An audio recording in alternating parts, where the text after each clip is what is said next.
Et toujours aux États-Unis, le Pentagone annonce la création d'une unité chargée d'étudier les ovnis et autres phénomènes aériens non expliqués. Elle sera confiée à l'US Navy. Au mois d'avril, le gouvernement américain avait déjà déclassifié 3 vidéos qui montraient notamment un ovni volant à grande vitesse au large de la côte californienne. Les explications de Romain Fiorucci et Jessica Martinez. Objet volant non identifié et ultra rapide.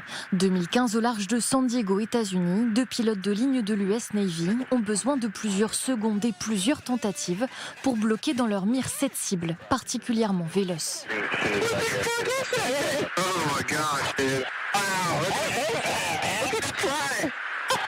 Même année, autre pilote dans le ciel de Floride.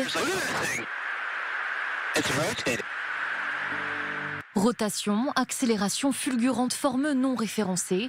Des vidéos rendues publiques en avril dernier par le Pentagone, qui étudie depuis des années ces phénomènes aériens non identifiés.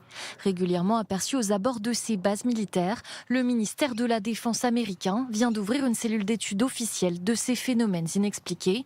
Enfin, pas pour tout le monde.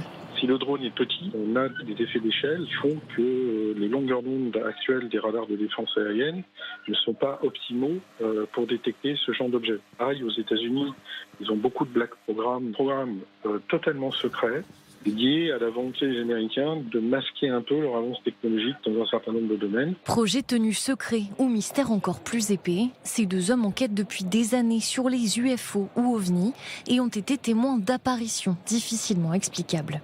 Je suis dans une cité universitaire, donc suite à divers témoignages, qui s'arrête pile à 50 cm devant moi alors qu'il arrivait à une vitesse énorme et il fait un virage à angle droit. Et sur l'instant, envie de vomir, on vomit.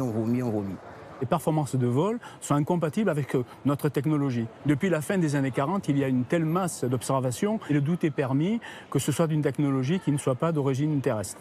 Le Centre national d'études spatiales estime que ces phénomènes aérospatiaux non identifiés représentent 3,5% des cas référencés et jamais expliqués à ce jour.